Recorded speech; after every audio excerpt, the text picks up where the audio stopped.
Kami persembahkan program Santapan Rohani, terjemahan dari Renungan Our Daily Bread. Sahabat ODB, pembacaan Alkitab hari ini terambil dari Filipi pasal yang ketiga, ayat yang kedua sampai dengan ayat yang ke-8. Filipi pasal yang ketiga, ayat yang kedua sampai dengan ayat yang ke-8. Hati-hatilah terhadap anjing-anjing. Hati-hatilah terhadap pekerja-pekerja yang jahat.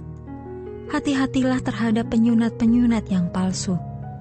Karena kitalah orang-orang bersunat, yang beribadah oleh Roh Allah dan bermegah dalam Kristus Yesus, dan tidak menaruh percaya pada hal-hal lahiriah. Sekalipun aku juga ada alasan untuk menaruh percaya pada hal-hal lahiriah, jika ada orang lain menyangka dapat menaruh percaya pada hal-hal lahiriah, aku lebih lagi. Disunat pada hari ke-8 dari bangsa Israel, dari suku Benyamin, orang Ibrani asli. Tentang pendirian terhadap hukum Taurat, aku orang Farisi. Tentang kegiatan, aku penganiaya jemaat. Tentang kebenaran dalam mentaati hukum Taurat, aku tidak bercacat. Tetapi apa yang dahulu merupakan keuntungan bagiku, sekarang kuanggap rugi karena Kristus. Malahan, segala sesuatu kuanggap rugi, karena pengenalan akan Kristus Yesus Tuhanku lebih mulia daripada semuanya. Oleh karena Dialah, aku telah melepaskan semuanya itu, dan menganggapnya sampah, supaya aku memperoleh Kristus. Ayat Mas renungan hari ini terambil dari Filipi pasal yang ketiga, ayat yang ke-8. Segala sesuatu kuanggap rugi, karena pengenalan akan Kristus Yesus Tuhanku lebih mulia daripada semuanya. Judul renungan kali ini, Kepercayaan Diri yang Salah, ditulis oleh Glenn Peckham. Beberapa tahun lalu dokter memberi peringatan keras kepada saya berkaitan dengan masalah kesehatan. Saya menuruti kata-katanya dan mulai rajin berolahraga dan mengatur pola makan. Pelan-pelan kolesterol dan berat badan saya turun dan kepercayaan diri saya naik.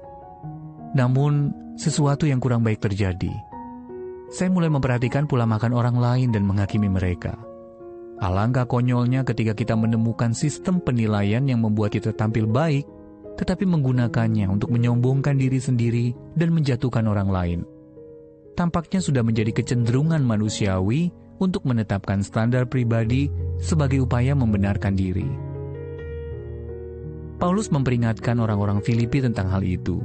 Sebagian dari mereka membangga-banggakan ritual keagamaan atau tradisi budaya. Dan Paulus berkata bahwa kalau itu yang dijadikan ukuran, ia bisa lebih sombong daripada mereka. Jika ada orang lain menyangka dapat menaruh percaya pada hal-hal lahiriah, aku lebih lagi. Namun Paulus menyadari bahwa asal-usul dan pencapaiannya hanyalah sampah dibandingkan dengan pengenalannya akan Kristus Yesus. Hanya Yesus yang mengasihi kita apa adanya, menyelamatkan kita, dan memberi kita kuasa untuk menjadi semakin serupa dengan Dia. Kita tidak perlu membuktikan diri di hadapannya, karena penilaian apapun mustahil untuk kita penuhi.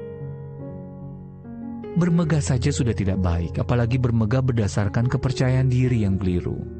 Injil memanggil kita menjauhi kepercayaan diri yang salah tempat dan masuk dalam persekutuan dengan Juru Selamat yang mengasihi kita dan menyerahkan dirinya untuk kita. Sahabat ODB, apa buktinya Anda mempercayai anugerah Allah hari ini? Bagaimana Anda dapat hidup dan bekerja sehari-hari dengan berserah dan percaya penuh kepada kasih Allah bagi Anda? Tuhan Yesus yang terkasih, terima kasih atas kasih-Mu padaku. Kusingkirkan semua caraku membenarkan diri. Semua itu adalah dasar kepercayaan diri yang salah. Our Daily Bread Ministries, wartakan firman pada dunia. Apakah Anda berminat mendapatkan buku renungan ini dalam bahasa Indonesia, Inggris, atau Mandarin, atau Anda rindu mendukung pelayanan ini, hubungi Our Daily Bread Ministries di 021 2902 8950, WhatsApp 0878 7878 9978, email indonesia@odb.org. Tuhan Yesus memberkati. Let God's word spread.